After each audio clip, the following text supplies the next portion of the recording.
Assalamualaikum warahmatullahi wabarakatuh. Alhamdulillah wa syukurillah wala haula wala quwata illa billahil aliyil azim. Untuk di video kali ini kita akan menganalisa akun yang bernama Jamasi Official, di mana akun ini membacakan buku Pendeta Saifuddin Ibrahim, ya, suatu buku yang Pendeta Saifuddin Ibrahim, di mana dia berbicara tentang Al-Quran. Di sini dia mengatakan banyak adanya kontradiksi. Benar enggak dalam ajaran Islam itu adanya Al-Quran yang kontradiksi gitu loh? Sebenarnya sangat mudah untuk mengecek di situ, karena Al-Quran itu sudah punya buku, buku ilmu tafsir sudah ada, ya kan? Buku asbabun nuzulnya juga sudah ada. Jadi apa yang ingin disampaikan pendeta ini sebenarnya sudah terbantah dengan buku-buku yang Anda pun sudah bisa ngecek sendiri di dalam Google. Itu tinggal Anda cek ayat ini dibanding dengan ini bertentangan enggak, apa maksudnya, ada enggak yang bertentangan, ada yang kontradiksi enggak gitu loh. Sangat mudah bro sebenarnya. Anda tinggal ketik ayat yang di Quran ini di Google, terus bandingkan nanti dengan ayat yang dibandingkan dengan ayat yang dikontradisikan dengan pendeta ini, ayat yang mana lagi. Terus cek nanti tafsirnya, tafsir Ibnu Katsir, Ilmu Jalalain, atau tafsir agama, Departemen Agama, udah kelihatan. Maksud ayat itu sudah kelihatan, di mana-mana satupun tidak ada yang bertentangan. Cuman ini aja, pendeta ini aja yang ngoyo, apa namanya tuh, unyu-unyu, karena ngoyo namanya, yang aneh gitu loh, yang mengatakan bertentangan. Itu suatu kebodohan namanya. Sesuatu yang sudah jelas tidak bakal bisa dikotak-katik dalam Al-Quran itu, karena sudah terkontrol semua dalam tafsirnya, dalam teks Al-Qurannya, dalam asbabul nuzulnya. Sangat, belum lagi dari segi kaidah-kaidahnya, dalam kaidah bahasa Arabnya, sangat tidak bakal bisa terjadi pertentangan, kontradiksi tidak bakal bisa terjadi. Oke, kita cek dulu argumen dari orang ini ya, yang membacakan buku tafsir Al-Quran yang dikatakan kontradiksi tersebut. Oke, go. Wassalamualaikum warahmatullahi wabarakatuh. Salam sejahtera bagi kita semua. Shalom. Bapak, Ibu, Saudara-saudari yang saya kasihi, pada video kali ini kita akan terus membacakan buku Pendeta Saifuddin Ibrahim. Dan pada video kali ini kita akan membacakan bab yang ke-7 dengan judul besar Kontradiksi dalam Al-Quran. Terlalu banyak untuk menunjukkan betapa banyak kontradiksi yang ada dalam Al-Quran, sehingga bukan salah saya kalau saya pindah ke dalam ajaran Kristen. Secara keseluruhan ada 200-an kejanggalan baik dalam sejarah, geografi, doktrin, kisah, saling bertentangan. Ada beberapa ayat yang menyejukkan hati sebagai ayat toleransi. Misalnya, tidak ada paksaan untuk agama. Sesungguhnya telah jelas jalan yang benar daripada jalan yang sesat. Karena itu, barang siapa yang ingkar kepada tagut dan beriman kepada Allah, maka sesungguhnya ia telah berpegang kepada buhul tali yang amat kuat yang tidak akan putus, dan Allah Maha mendengar lagi Maha mengetahui. Surat 2 ayat 256. Kemudian jika mereka mendebat kamu, maka katakanlah, aku menyerahkan diriku kepada Allah dan orang-orang yang mengikutiku. Dan katakanlah kepada orang-orang yang telah diberi Alkitab dan kepada orang-orang yang ummi, apakah kamu masuk Islam? Jika mereka masuk Islam, sesungguhnya mereka telah mendapat petunjuk. Dan jika mereka berpaling, maka kewajibanmu hanyalah menyampaikan. Dan Allah Maha melihat akan hamba-hambanya. Surat 3 ayat 20. Kenyataan yang sebenarnya bertolak 180 derajat dengan ayat yang lain. Seperti yang sudah saya kutip dalam buku Saddam Hussein, sangat mengerikan. Bacalah ayat di bawah ini. Hai Nabi. Oke, di sini saya tegaskan kembali ya, dua ayat yang dibacakan ini memang berbicara tentang toleransi terhadap ajaran di luar agama Islam. Itu benar. Dua ayat yang tadi yang telah dibacakan tadi itu benar. Nah, sekarang kita cek ayat berikutnya ini tentang apa dia bicarakan. Oke, kita cek dulu ya. Berjihadlah orang-orang kafir dan orang-orang munafik itu, dan bersikaplah keras terhadap mereka. Tempat mereka ialah jahanam, dan itu adalah tempat kembali yang seburuk-buruknya. Surat 9 ayat 73. Mereka ingin supaya kamu menjadi kafir sebagaimana mereka telah menjadi kafir, lalu kamu menjadi sama. Maka janganlah kamu jadikan di antara mereka penolong-penolong hingga mereka berhijrah pada jalan Allah. Maka jika mereka berpaling, tawan dan bunuhlah mereka di mana saja kamu menemuinya. Dan janganlah kamu ambil seorang pun di antara mereka menjadi pelindung, dan jangan menjadi penolong. Surat 4 ayat 89. Setiap ayat-ayat yang keras boleh digunakan sesuai kondisi zaman itu, dan setiap orang boleh menafsirkan Al-Quran untuk kepentingannya. Oke, nah di sini ayat yang tadi dibacakan itu ayat tentang ketegasan Allah menyuruh orang-orang yang beriman pada Nabi Muhammad SAW untuk tegas kepada orang-orang yang memerangi ajaran Islam. Apa salah kira-kira? Ada orang kafir, ada orang munafik, ada orang Yahudi, orang Nasrani yang memerangi Islam pada masa itu. Selalu menyerang, menyakitin agama ajaran Islam itu sendiri gitu loh. Sampai Nabi itu dilemparin berdarah-darah gigi beliau. Nah, tapi Nabi pada saat itu belum ada turun ayat. Jadi bersabar Nabi. Nah, begitu ayat ini turun, maka jihad, komando untuk mengalahkan atau menghancurkan musuh-musuh Allah, orang-orang kafir tersebut sudah terjadi gitu loh. Itu wajar sekali. Jadi itu tidak ada hubungan sama toleransi kalau sudah posisi begini. Ini posisi posisi peperangan namanya. Ayat toleransi itu berguna pada saat posisi normal, tidak dalam peperangan. Kalau sudah terjadi peperangan dalam posisi, ya artinya tidak dalam posisi damai, ya wajar menyerang gitu loh. Contoh aja, nggak usah jauh-jauh pada Nabi. Kita dulu dijajah Belanda, 350 tahun kita dijajah Belanda. Kita bangkit, kita harus menyerang agar bebas dari penjajahan Belanda. Terserah apapun alasannya, bangkit, menyerang, bergerilya, termasuk di Aceh kemarin sampai berapa puluh turunan itu menyerang Belanda itu, tidak mau kalah pasukan di Aceh itu. Bayangkan Anda. Jadi itu memang harus menyerang, memang harus berperang, diajarkan dalam Islam. Kalau tidak bisa merdeka Indonesia. Indonesia tidak bakal merdeka kalau tidak berjihad, berserang, menyerang. Di Aceh itu sampai Cuk Nadin, pangeran-pangeran yang berjuang di sana sangat banyak, berapa puluh turunan yang menyerang Belanda itu gitu loh. Ya memang begitu, di Al-Qur'an memang disuruh. Tapi ini tidak ada kaitannya dengan toleransi. Tidak ada kayak hubungannya toleransi, masalah kontradiksi juga tidak ada. Suatu kebodohan kalau ini mengatakan Al-Quran ini kontradiksi dengan ayat yang berbicara tentang toleransi yang di atas tadi. Tidak ada suatu kebodohan namanya gitu loh. Artinya ini yang enggak sesuai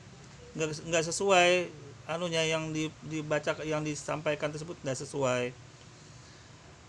Apapun yang Anda tampilkan dari ayat-ayat tersebut, yang termasuk Al-Imran ayat 20. Nah, itu berbicaranya beda, termasuk ayat Al-Baqarah ayat 256. Jadi itu beda jalur. Beda, ayat yang ini berbicara tentang toleransi, ayat yang satunya berbicara tentang posisi peperangan. Jadi tidak ada kontradiksi saya kira dalam ayat ini. Ini Pendeta Saifuddin aja yang on. Kok dikaitkan dengan sesuatu yang beda gitu loh. Kalau kontradiksi itu artinya begini, sesuatu itu posisinya sama, tapi ternyata ada makna yang berbeda, ada arti yang berbeda. Itu kontradiksi. Kalau ini kan sesuatunya beda. Satunya berbicara tentang posisi peperangan, satunya berbicara dalam posisi perdamaian. Kan beda ayatnya. Jadi tidak kontradiksi. Saya kira ini sudah cukup kelar ya. 4 ayat yang disandingkan oleh Pendeta Saifuddin terbantahkan semua dalam posisi asbabun nuzul dan tafsir ayat Al-Quran itu sendiri. Oke, go. Malahan dalam hadisnya, Muhammad memerintahkan untuk menumpas orang kafir yang harus dikaitkan dengan menjunjung dirinya sama dengan Allah. Aku diperintahkan untuk memerangi orang-orang sampai mereka mengatakan, tiada Tuhan selain Allah, dan Muhammad adalah utusan Allah. Hari Penghakiman. Ibn Abbas mengatakan bahwa kontradiksi hari penghakiman dalam Al-Quran hanya Allah yang tahu. Dia mengatur urusan dari langit ke bumi. Kemudian itu naik kepadanya dalam satu hari yang kadarnya adalah 1000 tahun menurut perhitunganmu. Surat 32 ayat 5. Ayat ini mengatakan bahwa masa penghakiman adalah 1000 tahun, bertentangan dengan ayat berikut bahwa penghakiman 50.000 tahun. Malaikat-malaikat dan Jibril naik kepada Tuhan dalam sehari yang kadarnya 50.000 tahun. Surah 70 ayat 4. Satu sisi, Al-Quran menggunakan istilah hapus menghapuskan, tapi di sisi lain, Al-Quran kontradiksi dengan ayat yang lain, hanya Allah yang tahu. Jelas sekali bertentangan, malah Ibn Abbas menyuruh tanya kepada Allah. Betapa mudahnya orang Islam berkelip dari kekacauan ayat-ayat yang bertolak belakang. Padahal jawaban sederhana adalah seperti yang dilakukan oleh orang Islam menuduh kepada orang Kristen. Kitabmu palsu. Allah pasti tahu, manusia lebih tahu lagi. Saya malah berusaha sampai tahu. 1. Oke, di sini saya luruskan dulu. Memang di dalam Al-Quran itu ada sesuatu ayat yang sabihat dan mutasabihat. Itu harus dimaknai dulu. Apa maksudnya ayat itu gitu loh. Tidak bisa sembarangan langsung menjustis atau menyimpulkan sesuatu yang Anda belum tahu. Pak Saifuddin Ibrahim, dan itu harus dirunut dulu dalam asbabul nuzulnya. Sangat mudah kok, dalam Al-Quran sangat mudah. Lihat dulu asbabul nuzul, sebab-sebabnya turun ayat, kemudian cek teksnya, cek tafsirnya, sudah tersimpul semua itu, tidak ada yang kontradiksi. Terus Anda juga mengatakan dalam Alkitab itu palsu. Siapa yang bilang palsu? Tidak seperti itu dalam Al-Quran. Dalam Al-Quran dikatakan bahwa dalam ayat, dalam Bible, dalam Injil tersebut diubah-ubah gitu loh, sesuai seleranya. Berarti ada ayat yang masih benar kalau diubah-ubah begitu. Masih ada ayat yang sesuai, masih dengan jalurnya. Tapi ada ayat yang tidak sesuai gitu loh. Bukan berarti palsu begitu. Berarti ada masih sesuatu jejak-jejaknya gitu loh. Jejak-jejak historis dari ayat tersebut sebenarnya masih ada.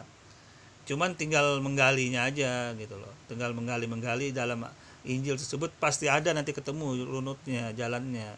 Jadi tidak palsu itu, kalau palsu itu kan berarti semua tidak benar, salah begitu. Al-Quran tidak bicara begitu.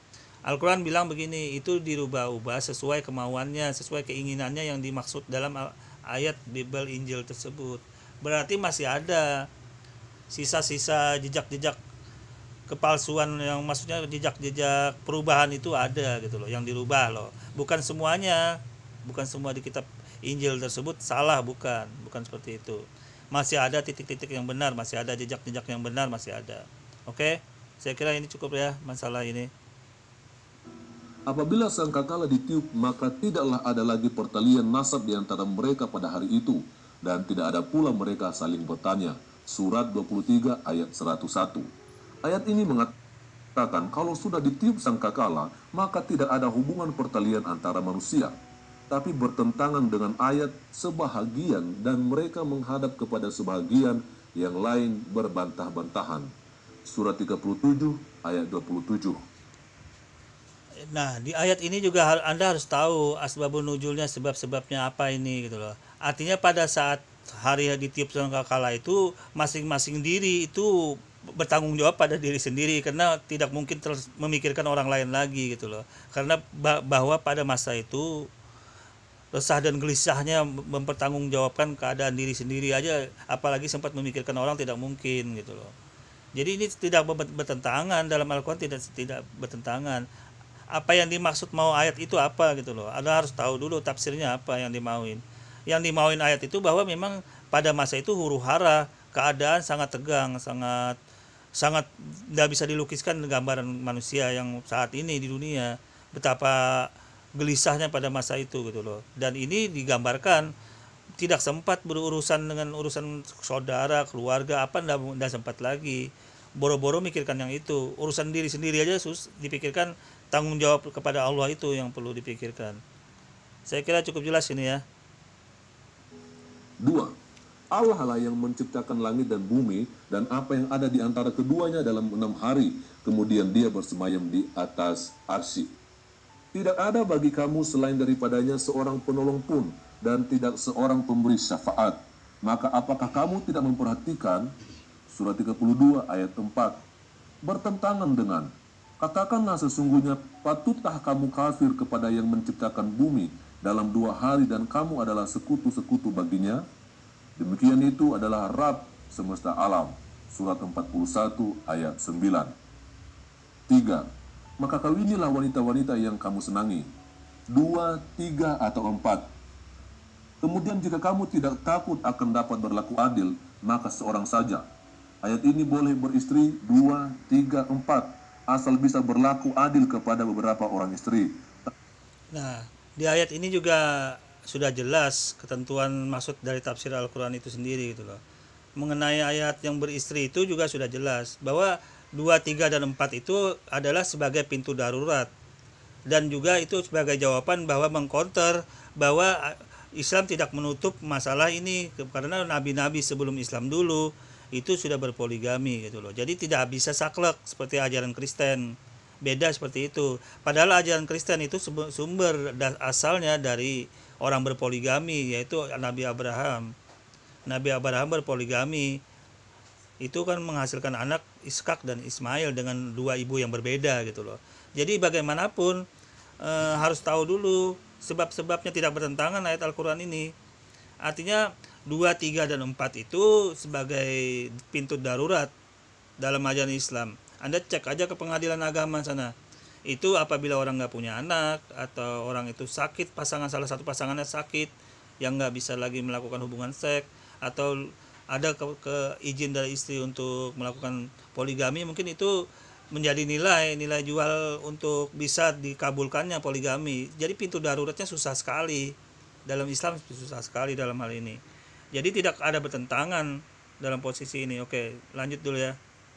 Tapi di ayat yang lain tidak mungkin bisa berlaku adil kepada istri poligami kita. Bahkan Muhammad sendiri tidak dapat berlaku adil. Jadi ayatnya bertentangan dah itu, kontradiksi dah? Ya tidak ada bertentangan. Karena komprominya di posisi ad-darurat. Dalam poligami itu, dalam Islam itu ad-darurat, berpoligami itu. Darurat itu ke orang yang tidak punya pasangan, tidak punya anak, tidak sakit yang nggak bisa disembuhin. Jadi itu seperti itu contohnya.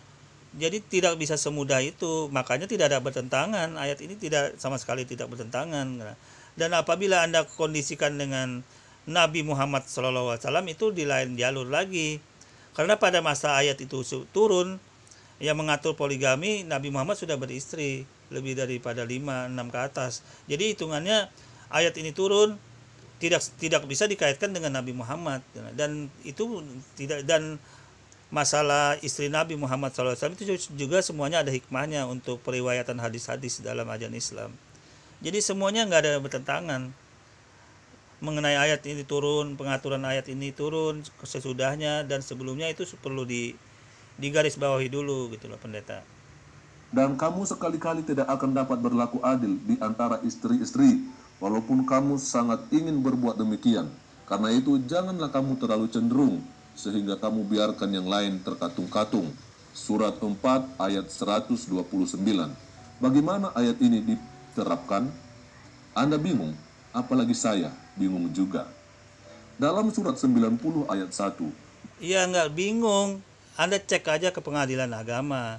Ayat ini diterapkan untuk orang-orang yang tidak punya anak, orang yang sakit nggak bisa melayani pasangannya, dan apabila di suatu negeri nanti jumlah perempuannya sama laki-lakinya tidak berimbang lagi, jadi tidak ada bingung. Tapi pada dasarnya nggak ada masalah, dan tidak ada kontradiksi sebenarnya. Semua Islam itu sudah menjawab semua apa-apa yang terjadi keluhan dalam ajaran itu, suatu ajaran. Coba Anda bayangkan betapa adilnya Allah.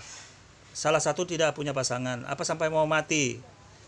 Salah satu tidak punya anak nih, misalkan pasangan ini. Apa sampai mati, hidup sampai tua nanti tidak punya anak-anak. Nah, makanya ada berpoligami, dicontohkan juga oleh Nabi Abraham dengan mengawini siapa? Ya, Anda cek sendirilah, ibunya Ismail itu siapa? Ya kan? Anda cek sendiri, ibunya Ishak siapa? Ibu Ismail siapa? Lain ibu itu. Jadi semua sudah terjawab dalam Islam, sudah terjawab, oke? Muhammad mengatakan bahwa ia tidak bersumpah dengan kota ini, yaitu Mekah. Aku tidak bersumpah dengan kota ini. tapi dipertentangkan dengan ayat berikut. Demi tin dan zaitun, dan demi bukit Sinai, dan demi kota ini yang aman. Surat 95 ayat 1-3. Mungkinkah Nabi Tuhan bersumpah dengan benda yang lebih hina daripada dirinya? Atau kenapa Allah bersumpah dengan buah tin dan zaitun? Oke, di sini saya hanya menegaskan ayat itu menjelaskan bahwa Allah Subhanahu wa taala merestui atau meridhoi bahwa tiga tempat itu sebagai acuan, sebagai kiblat umat Islam, sebagai agama yang telah diridhoi dari Allah Subhanahu wa taala. Jadi nggak ada masalah. Ayat tersebut memang benar gitu loh. Mengenai sumpah Allah kan maha segalanya, maha di atas. Jadi tidak mungkin Allah bersumpah dengan sesuatu yang di atasnya lagi, karena tidak ada lagi. Allah itu maha tinggi gitu loh. Dan Allah juga mengatakan sesuatu yang sumpah ini agar dimengerti oleh orang-orang Islam, orang-orang yang membaca Al-Quran ini gitu loh, sesuai dengan keadaannya.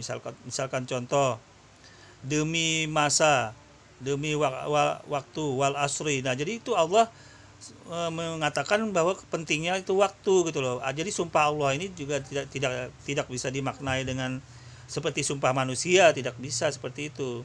Sumpah Allah ini untuk membawa gambaran kepada manusia bahwa ini loh sangat penting apa yang diajarkan oleh Allah Subhanahu wa taala. Contohnya seperti demi waktu, wal asri, ya kan? Itu berarti betapa pentingnya itu waktu. Untuk manusia itu sendiri juga, begitu loh maksudnya. Oke, lanjut ya. Dimanapun, sumpah harus ditegakkan di atas otoritas yang tertinggi daripada yang bersumpah. Kenapa? Karena otoritas berwenanglah kita sebagai saksi dari sumpah itu. Anda manusia tidak mungkin bersumpah demi anjing, demi... Karena sumpah yang disampaikan Allah itu beda maknanya dengan sumpah yang seperti manusia. Itu yang pertama dulu. Yang kedua, Allah itu maha kuasa, maha segalanya. Tidak ada lagi di atas otoritas yang untuk dijadikan Allah sandaran sumpah itu. Jadi otomatis Allah menyandarkan sesuatu yang dipahami oleh manusia itu sendiri sebagai pembelajaran, sebagai makna keilmuan, sebagai masa apapun yang penting dalam sumpah Allah itu. Contohnya tidak usah sejauh-jauh, demi waktu, wal asri, innal insana lafil husrin. Nah itu kan Allah bersumpah demi waktu bahwa manusia itu dalam keadaan kerugian gitu loh, kecuali yang beriman dan bertakwa. Jadi otomatis apa maksudnya itu? Berarti itu gunanya untuk manusia itu sendiri. Jadi tidak ada masalah sumpah. Oke? Kutu busuk. Dan Tuhan mustahil perlu bersumpah dengan ciptaannya sendiri. Ia tidak perlu bersumpah. Tapi semua sumpah Allah dalam Al-Quran menggunakan ciptaannya sendiri. Kalaupun Allah bersumpah demi dirinya sendiri. Sumpah yang dilakukan hanya terjadi kalau itu wahyu akal-akalan. Itu sebab tidak akal-akalan. Justru ini sumpah Allah ini bukan maksudnya sumpah seperti manusia. Justru Allah mengajarkan, mendidik, memberi informasi dalam Alkitab suci itu. Seperti demi waktu, demi masa. Berarti Allah ini menjelaskan bahwa betapa pentingnya waktu itu gitu loh. Betapa waktu itu nggak bisa dijelaskan dengan apa-apa kecuali memang waktu itu sangat berguna untuk manusia itu sendiri, untuk beribadah dan beramal kebaikan, bertakwa. Jadi intinya ya nggak ada sia-sia yang Allah gambarkan, karena sumpah yang dimaksud Allah ini berbeda maknanya. Seperti makna dengan yang sumpah manusia di meja hakim itu, bersumpah diangkat Al-Quran segala, beda seperti itu, bukan seperti itu. Oke? Banyak teman yang meninggalkan Islam karena Al-Quran hanya berisi sumpah serapah buatan manusia. Alkitab berkata, sebab manusia bersumpah demi orang yang lebih tinggi, dan sumpah itu menjadi suatu pengokohan baginya yang mengakhiri segala bantahan. Ibrani pasal 6 ayat 16. Sebab ketika Allah memberikan janjinya kepada Abraham, ia bersumpah demi dirinya sendiri, karena tidak ada orang yang lebih tinggi daripadanya. Ibrani pasal 6 ayat 13. Ada lagi ayat yang tidak sesuai dengan pengetahuan modern bahwa matahari adalah titik edar alam semesta. Tapi Al-Quran mengatakan bahwa matahari berlari pada edarnya. Sedang yang diketahui oleh ilmu pengetahuan adalah matahari itu diam di tempatnya. Oke, untuk dalam hal ini ilmu pengetahuan itu relatif ya, tidak statis. ilmu pengetahuan, belum tentu ilmu pengetahuan ini bisa mengungkap apa yang ada di dalam Al-Quran itu gitu loh. Ini contohkan aja, dulu orang tidak mengerti masalah bumi berputar pada rotasinya apa-apa, itu kan baru-baru abad modern orang mengetahui itu gitu loh. Jadi apa yang sudah disampaikan Al-Quran zaman dulu itu belum tentu orang zaman dulu mengetahui. Yang mengetahui zaman sekarang ini loh, orang-orang manusia zaman sekarang. Jadi intinya apa? Inti yang mau dimaksud Al-Quran, intinya sesuatu yang belum diketahui itu belum tentu itu salah gitu loh, belum tentu salah, karena ilmu pengetahuan manusia terbatas dalam mengetahui, dalam mengontrol hal itu gitu loh. Oke, lanjut dulu ya. Tidak punya garis edar, dan matahari berlari di tempat peredarannya. Demikianlah ketetapan yang maha perkasa lagi maha mengetahui. Ayat ini muncul karena orang Arab hanya melihat bayangan matahari, pagi di timur, sore di barat, maka matahari dikatakan berlari. Oleh Departemen Agama Republik Indonesia, kata berlari diterjemahkan dengan berjalan. Wa syamsu tajri li mustaqarril laha, dan matahari berlari di tempat edarnya. Kata tajri artinya lari, dari kata zara yaitu yazri artinya. Intinya sesuatu yang belum jelas, maksudnya sesuatu yang belum bisa dibuka oleh konsep kemanusiaan itu nggak bisa juga dijadikan salah. Itu kebodohan namanya gitu loh. Ini kita contohkan aja, dulu orang belum mengetahui bumi berputar pada porosnya, belum mengetahui bumi mengetahui dengan galaksi-galaksinya berputar, merodanya mengiringi galaksi itu mengelilingi matahari. Jadi intinya begini, intinya sesuatu ilmu pengetahuan itu tidak bisa untuk menepis atau menggugurkan suatu kitab suci gitu loh. Karena apa yang termuat itu belum tentu bisa sesuai dengan keadaan yang sekarang gitu loh. Banyak contoh sudah gitu, banyak contoh sudah yang sebelum-sebelumnya orang-orang zaman dulu tidak mengetahui dan sekarang baru mengetahui gitu loh. Contoh, Al-Quran bercerita tentang batas air yang tidak bisa terpisah satu sama lain. Orang dulu kan nggak ngerti apa itu gitu loh. Apa arti tidak terpisah antara tawar dan asin. Al-Quran sudah menjelaskan itu. Nah, sekarang kan baru ketahuan ilmu pengetahuan sekarang bahwa memang benar dalam apa yang diceritain Al-Quran itu, bahwa ada garis batas antara air tawar dan air asin itu tidak akan bakal bercampur gitu loh. Dan itu terungkap dalam teknologi sekarang. Dulu orang-orang nggak ngerti itu, orang-orang zaman dulu nggak ngerti dan belum tahu, bahkan mengetahui ini ayat gimana gitu, tidak jelas. Nah sekarang baru terbukti, tapi orang dulu dia tetap meyakini itu, bahwa memang ada garis batas antara air asin dan air tawar itu. Orang dulu tetap meyakini walaupun dia tidak mengetahui ilmu pengetahuannya gitu, ilmu pengetahuan yang di dalam itu. Nah sekarang baru terungkap itu, ilmu teknologi modern memang mengecek bahwa memang air tawar dan air asin itu berbeda, tidak mau bercampur gitu loh. Itu loh yang saya maksud. Jadi Anda jangan lebay mengartikan ayat Al-Quran itu tidak sesuai itu suatu kebodohan namanya. Oke? Berlari. Kata Al-Quran, matahari terbenam dalam lumpur hitam, hingga apabila dia telah sampai ke tempat terbenam matahari, dia melihat matahari terbenam di dalam laut yang berlumpur hitam, dan dia mendapati di situ segolongan umat. Kami berkata, hai Zulkarnain, kamu boleh menyiksa atau boleh berbuat kebaikan terhadap mereka. Surat 18 ayat 86. Saudara-saudaraku, sekian saja Oke, ini saya simpulkan dulu. Tadi mengenai matahari yang berbicara tentang Zulkarnain itu kan sebenarnya Allah menggambarkan bahwa pada saat itu Zulkarnain ini mendatangin suatu tempat itu jauh sekali tempat itu, dan berbatasan dengan laut pada waktu itu. Nah, tempat itu adalah tempat makhluk yang jahat pada itu, yang jahat yang ingin diatur, mau diselesaikan oleh Zulkarnain ini. Itu terkenal dengan Yajud dan Majud, makhluk tempat kaum itu gitu loh. Dan tempat kaum makhluk itu, apabila orang itu berdiri di ujung pantai, maka dia melihat matahari itu tenggelam seolah-olah tenggelam di laut itu gitu loh, laut yang hitam pekat itu. Jadi apakah matahari tenggelam di situ? Ya tidak. Ini Allah hanya menggambarkan tempat yang didatangin Zulkarnain itu gitu loh. Tempatnya itu berada di ujung pantai.